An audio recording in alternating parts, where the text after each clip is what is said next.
ওই যে কে যেন আজহার নাকি মাজার একজন আছে, আগে ওরা খাইছে এখন এরা খেতে চায় না, কি বলছে না? মিজানুর রহমান আজহারী সাহেব তার যশোরের মাহফিলে বলেছেন, দেশে আহামরি কোনো পরিবর্তন আসে নাই, এক দল খেয়ে গেছে আর এক দল খাওয়ার জন্য বসে আছে।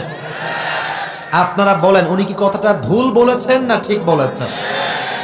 আপনারা বাঘের মতো আমাকে উত্তর দিবেন আওয়াজ করে। প্রিয় কলিজার টুকরা রংপুরের ভাইরা, আজহারী সাহেব কি কোনো দলের নাম উল্লেখ করেছিলেন? এই যে আস্তে কথা বললেন, কোন দলের নাম বলেছেন? কোন ব্যক্তির নাম মেনশন করেছেন? উনি জাস্ট বলেছেন এক দল খেয়ে গেছে আর এক দল খাওয়ার জন্য বসে আছে, এতেই কিছু লোকের গায়ে আগুন ধরে গেছে। আমরা কোনো দলের নাম উল্লেখ করি না। আচ্ছা, মনে করেন যে আজহারী সাহেব কোন দলের নাম উল্লেখ করেই ফেলেছেন, কোন দলের নাম এক্স্যাক্টলি মেনশন করেছেন, তো আমাদের কি জনগণ হিসেবে বাক স্বাধীনতা নেই? বলেন সবাই, আছে না নাই? যদি আমাদের বাক স্বাধীনতা কেউ কাটতে চায়, তাদেরকে আওয়ামী লীগের ইতিহাস মনে রাখতে হবে যুবক ভাইরা আমার। তো আমি দেখলাম একজন নেতা, তার নামটা আমি জাস্ট বলেই ফেলছি, ছোট্ট নাম বলছি, দুদু সাহেব। উনি বললেন কোথাকার কোন আজহারি মাঝহারি মিয়া, আজহারি কি মাঝহারি? এটা কি আপনাদের সস্তা মনে হয়? আজহারি এটা হচ্ছে বাংলাদেশের ব্র্যান্ডের নাম যুবক ভাইরা আমার। আচ্ছা আপনি বলেন, এই যে একজন নেতা, দলের নেতা একজন আলেমকে বলছে আজহারি মাঝহারি কোথাকার কে, এটাই প্রমাণ যে সে মানুষটা শিক্ষিত হতে পারে না। একজন শিক্ষিত মানুষ আলেমকে কথা বলবে পরিপূর্ণ শ্রদ্ধার সাথে, সম্মানের সাথে রংপুরের ভাইরা আমার। আচ্ছা আপনি আমাকে বুঝায় বলেন, মনে করেন যে আজহারী সাহেব কোনো একটা কথা ভুলই বলেছেন, আমরা কারো অন্ধভক্ত নই, আমরা অন্ধভক্ত নই, ভুল হলে ভুল, ঠিক আছে, আপনি দ্বিমত পোষণ করবেন, এটার তো একটা আদব আছে, এটা সম্মান আছে। আপনি বলবেন যে আমাদের সকলের প্রিয় মিজানুর রহমান আজহারী সাহেব কথা বলেছেন, আমার মনে হয় ব্যাপারটা এরকম না হয়, এরকম হলে আরো ভালো হতো। আপনি রেসপেক্ট দিয়ে বলেন। আপনি যখন আজহারীকে মাঝহারি বলে গালি দেন, কলিজার টুকরা যুবকদের রক্তক্ষরণ শুরু হয়ে যায় যুবক ভাই। তবে হ্যাঁ, একজন বললেন যে আজহারী সাহেবকে, আসেন আপনি রাজনীতির নাম লেখা, আপনি রাজনীতি করেন, আপনি ওই দলে যান সেই দলে যান, যশোরের মাহফিল আপনার ইউটিউবে আজকে সার্চ দিবেন, জুম করবেন যশোরের মাহফিলটা, ড্রোন ফুটেজ বা পেছনের ফুটেজ দেখবেন, যত মাহফিলে অডিয়েন্স এসেছে 95 যুবক ভাইরা সেই মাহফিলে এসেছিল। তো সবাই কি জামাত ইসলাম? তারা সবাই কি শিবির নাকি? তারা মিয়া, ঘোল খাওয়াই লাভ নাই, এসব ঘোল আর বাংলার মানুষ খাবে না যুবক ভাই। জামাত ইসলাম নয়, বিএনপির লোকরাও আজহারীকে কলিজা থেকে ভালোবাসে যুবক ভাইরা। ওই যে যশোরের মাহফিল, আওয়ামী লীগও ছিল, বিএনপিও ছিল, যুবকও ছিল, মায়েরাও ছিল, বোনেরাও ছিল। অতএব আমাদের ভালোবাসা দলের জন্য নয়, জামাতের জন্য নয়, কোন ব্যক্তির জন্য নয়, আমাদের ভালোবাসা একমাত্র কোরআনের ভালোবাসা, একমাত্র আল্লাহর জন্য ভালোবাসা এটা। আচ্ছা, যেই দলগুলো এভাবে আজহারীকে কটাক্ষ করছেন, এই যে 20 লাখ মানুষের সামনে কটাক্ষ করলেন, ওখানে কি সবাই আজহারীর ভক্ত না?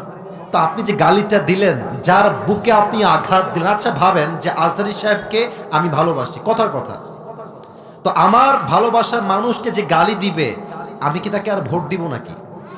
কথা বলেন, ভোট দিব নাকি? আপনি আমাকে সম্মান করবেন, আমার ভালোবাসার মানুষকে সম্মান করবেন, আপনাকে আমি স্যালুট জানাবো যুবক ভাই, আছে কিনা বলেন? মেহেরবানি করে দলাদলি করবেন না। স্বৈরাচার বিদায় নিয়েছে, ওই চ্যাপ্টার ক্লোজ। আগামীর দেশ হবে ইসলামের বাংলাদেশ, কোরআনের বাংলাদেশ। কেউ যদি রুখে দিতে চান, মনে রাখবেন ইসলামকে যারাই রুখতে এসেছে কেউ রুখতে পারে নাই, তারা মাটির নিচে মিশে ধূলিসাৎ হয়ে মেচাকার হয়ে গিয়েছে। আল্লাহ প্রত্যেকটা মানুষকে কথাগুলো বোঝা এবং আমল করার তৌফিক দান করুক, পড়েন সবাই আমিন। দেশটা কি পরাধীন না স্বাধীন? এই দেশ স্বাধীন কারা করেছে? কলিজার টুকরা যুবক ভাইরা বুকের তাজা রক্তের মাধ্যমে দেশটাকে স্বাধীন করেছে। আচ্ছা আপনারা আমার 2 হাত দেখেন তো, একটা নাম জিজ্ঞেস করতে চাই সবার কাছে। একজন যুবক 2 হাত এমনি পেতে গুলির সামনে বুক পেতে দিয়েছিল, ওই যুবকটার নাম কি? বাসা কোন বিভাগে? রংপুর বিভাগে বাসা। এটা মাথায় রাখতে হবে। রংপুরের সন্তানরা বিড়ালের বাচ্চা নয়, সব সিংহের বাচ্চাগুলো আমার সামনে বসে আছে। শহীদ আবু সাইদ যখন বুকের তাজা রক্ত দিয়েছে, তখন এই দেশের দ্বিতীয় স্বাধীনতার সূচনা শুরু হয়েছে। তার রক্ত দেওয়ার পরে দেশের প্রত্যেকটা যুবকদের কলিজায় রক্তে আগুন শুরু হয়ে গিয়েছে। যুবক ভাইরা, এই দেশটা আমরা দ্বিতীয়বার স্বাধীন করতে পেরেছি, এটা আল্লাহর শুকরিয়া। তবে আমি এখন ভূমিকায় কিছু কথা বলবো, যেই কথাগুলো দুই একজন লোকের গায়ে লাগতে পারে। এজন্য আমি জানি দুই একজন লাগবে, এটা আপনার যত বড় লাগবে এটা আমি জানি। তবে আমি আবারও আপনাকে বলছি, আপনি আমার শত্রু নন, আমিও আপনার শত্রু নই। আমার প্রথম পরিচয় বিএনপি নয়, জামাত নয়, আওয়ামী লীগ নয়, হেফাজত নয়, চরমনায় নয়, কওমিয়া নয়, আলিয়া নয়। আমার প্রথম পরিচয়, আমি মুসলমান ঘরের সন্তান। তাকবীর দিবেন সিংহের মতো। আল্লামা দেলোয়ার হোসেন সাইদি হুজুরের নাম শুনেছেন না? তা তো আসতে কোন, কেন নাম শুনছেন না? হুজুর বলতেন যে বিড়ালের মতো 500 বছর বেঁচে থাকার কোনো দাম নাই, সিংহের মতো 1 ঘন্টা গর্জন দিয়ে আমরা বাঁচতে চাই। নারে তাকবীর। আল কোরআনের আলো, আল হাদিসের আলো, কোরআন হাদিস যেখানে, আলেম ওলামা যেখানে, রংপুরবাসী যেখানে, আল্লাহ তাআলা যেন এই স্লোগানকে কবুল করে। পড়েন সবাই আমিন। আলোচনা খুব লম্বা হবে না, অলরেডি আপনার আমার 35 মিনিট নষ্ট করে দিয়েছেন। যতটুকু পারা যায় কনস্ট্রাকটিভলি একটা সূরার থেকে তাফসীর পেশ করতে চাই অল্প সময়ের ভেতরে। শোনেন ভালো, কাজে দিবে আপনার। লম্বা ওয়াজ দিয়ে কাজ হবে না যদি আপনি ওয়াজের মর্ম না বোঝেন। অল্প ওয়াজ দিয়ে সেই কাজ হবে যদি আপনি কথা বুঝে থাকেন। যুবক ভাইরা, ঠিক কিনা বলেন? আমি শুরু করছি কোরআন থেকে তাফসীর পেশ করা। আজকে আমরা যেই পাড়ার থেকে তাফসীর শুনবো সেই পাড়ার নাম হচ্ছে 30 নাম্বার পাড়া। বলেন সবাই, কত নাম্বার পাড়া? না, এটা রংপুরের সাউন্ড হয় নাই। আবারও বলছি, কত নাম্বার পাড়া? এটা রংপুরের সাউন্ড হয়েছে। যেই সূরার থেকে আমরা তাফসীর পেশ করব, সূরাটার নাম হচ্ছে সূরাতুদ দুহা। রংপুরের ভাড়া, সূরাটার নাম দুহা।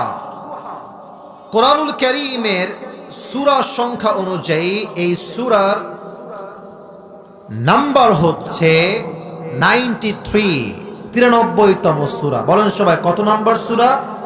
93তম সূরা। এই সূরার আয়াত সংখ্যা হচ্ছে মোট 11টা। বলেন সবাই, কয়টা? শেষ ইনফরমেশন অ্যাবাউট দিস সূরা। এই সূরার রুকু সংখ্যা হচ্ছে মোট 1টা। বলেন সবাই, কয়টা? তাহলে আরেকবার বলি, বেসিক ইনফরমেশন মাথায় রাখবেন, আজীবন কাজে দিবে। পারা নাম্বার 30। বলেন সবাই, পারা নাম্বার কত? সূরা নাম্বার 93। সূরা নাম্বার কত? আয়াত সংখ্যা মোট 10টা না 11টা? আর রুকু সংখ্যা 2টা না 1টা? 1টা। এবার আসুন আমরা মূল কথায় ফিরে যাই। এই সূরার সেন্ট্রাল থিম বা সাবজেক্ট ম্যাটার, মূল আলোচ্য বিষয় হচ্ছে একটা।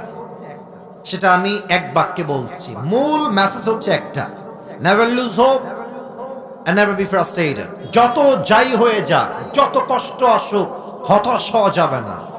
ভরসা রাখতে হবে এক সত্তার উপরে। তিনি কে?